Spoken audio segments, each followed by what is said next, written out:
Sell your apartment and the young ones will buy a bigger one, right? Truth be told, you'll have to take out a mortgage, she suggested. I'll only have to help you with the mortgage payments since your son won't be able to handle both the mortgage and the family expenses. I raised my only son on my own because his father, upon learning I was pregnant, as they say, went off to seek greener pastures. Well, he left, and I rolled up my sleeves and started to raise my son on my own. My parents helped me, and I thank them. I didn't sit around doing nothing. I gave Joe, that's my son's name, a good education. He grew up and became independent. I had one dream left, to see my son married and to have a loving family. When Joe told me he wanted to introduce me to his future wife, I was already prepared to welcome his future bride with open arms. And so, one evening at our apartment's doorstep, Katya appeared. She was an interesting-looking 25-year-old girl with bright makeup on her face, and in my opinion, her clothing had a slight overabundance of colors. She was wearing a trouser suit that, in my youth, I might have called a bit too flashy. But who doesn't go a bit overboard with clothing in their younger years? Katya, despite her somewhat questionable qualities, had a rather assertive character. She asked questions that, in my opinion, were inappropriate even coming from relatives. In general, I had mixed feelings about this girl, and I shared my impressions with my son. Mom, I love Katya, and she loves me. We will get married soon. Maybe it was just your imagination, my son responded to my doubts. Well, if my son has chosen a bride, I won't interfere in their relationship, I thought. As the wedding approached, the question of where the young couple would live arose. A few years before these events, I inherited a 3-bedroom apartment from my parents, where my son and I lived, and a 1-bedroom apartment from my grandmother, which I rented out and had additional income from. Before my son's wedding, I decided to give the 1-bedroom apartment to Joe. I thought they should live separately as a young family, but I didn't want to officially transfer ownership of the apartment. You never know what might happen in the first years of marriage. I warned Joe that if they wanted a bigger apartment, they should earn it themselves. My son agreed with me. On the bride's side, the future in-laws couldn't help much. They lived in a 2-bedroom apartment with 2 younger children. On the day of the wedding, I was a bit shocked by my new relatives. The matchmaker's attire was adorned with various sequins and sparkles to the point that it was dazzling. I also realized where the bride got her love for a moderate use of sequins in clothing and bright makeup from her mother. I was even pleased that the young couple would live separately, and I won't be monitoring them daily. After the wedding, the young couple moved into their own place and began to set up their household. Guests came to visit them, but I didn't go. I didn't want to interfere in their relationship. Several months passed without any surprises. But then, one evening, my matchmaker and my future daughter-in-law came to visit me unexpectedly. Hello, dear matchmaker. We dropped by as family to visit you. Will you make us some tea? My future daughter-in-law sweetly said. We all went to the kitchen. I must admit I wasn't prepared for guests. I had just come home from work and planned to relax, but here we were. Yet, the matchmaker behaved entirely too familiar. To start, she went through my entire apartment, examining every nook, even peering into the bathroom and toilet. Katya told me you have a spacious apartment. That's nice, she commented. Then she returned to the kitchen, opened the refrigerator, and started taking out cheese and smoked sausage. You even have a jar of red caviar. Super.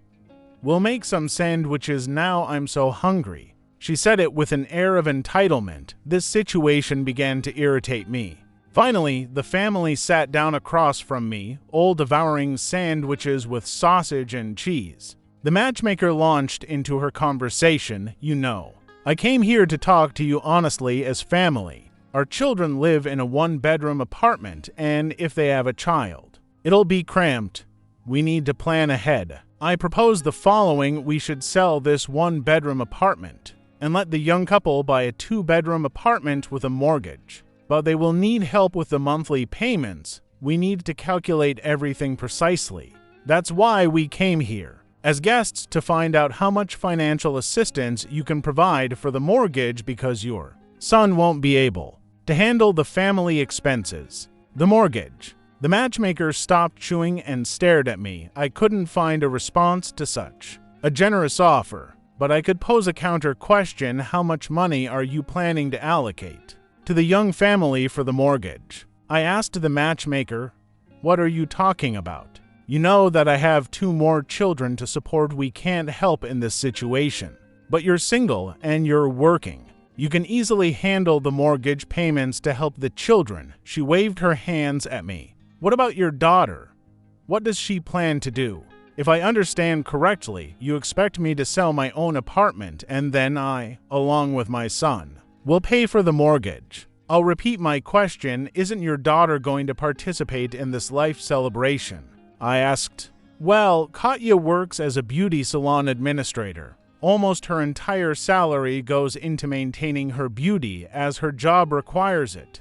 So, she doesn't have any extra money. The matchmaker responded. She didn't even detect the sarcasm in my question. However, I decided to clarify the situation right away. When my son got married, I explained to him that if they planned to expand their living space, they should earn it themselves. I'm ready to sell my apartment, but the documents for the purchase of the mortgage property will be arranged in such a way that half of the new apartment will belong to my son. I believe the second half of Joe's and Katya's apartment should be in their names. I consider it fair, and it will guarantee that in the event of a divorce, my son won't be left with nothing, I calmly stated. Upon hearing me, the matchmaker's facial expression changed. You're so materialistic, everything should be done for the happiness of the young couple. But here you are calculating your share of the apartment, she exclaimed, raising her hands. I'm thinking about my child and want to protect him from any real estate machinations. As the owner of the apartment, I think I have the right to do so, I responded. The new relatives were surprised at the table. I have another suggestion: let's not sell anything.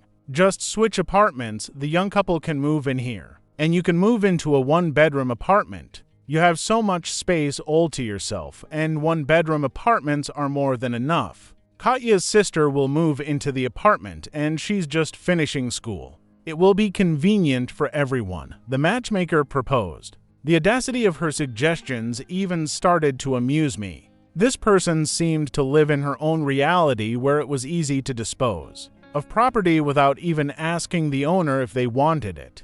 I must disappoint you, I have no intention of moving. I'm content with the current arrangement. If the young couple wants to expand their living space, let them figure it out themselves and not just with real estate, I replied. My son should contribute to the mortgage, but your daughter should also make her own contribution, otherwise it won't work, I said. For the first time that evening, Katya joined the conversation. I have no intention of spending my money. It's my husband's responsibility to bring his new wife into his home, she stated. That's how he brought you into his home, right? I understand that you and your mother are not happy that he brought you into a 1-bedroom apartment instead of a palace. But both of you will have to contribute from now on. Katya seemed disinterested in the discussion. Mom, let's go. I told you that it wouldn't work out. Forget about bringing my sister here. It's too crowded as it is, she said, addressing me. Stingy matchmaker, you don't use it yourself and won't let others use it. Come on, Katya, we have nothing to do here. They both left. I called my son and asked him why he was sending these parliamentarians to me. He had no idea, and when I told him the details of the visit from his wife and her mother, he only said, "You explained it all correctly." A year later, my son divorced, and his fiancée left with words of resentment. She claimed that Joe had promised to take care of her but hadn't kept his word. Unfortunately, she didn't get everything she had wanted on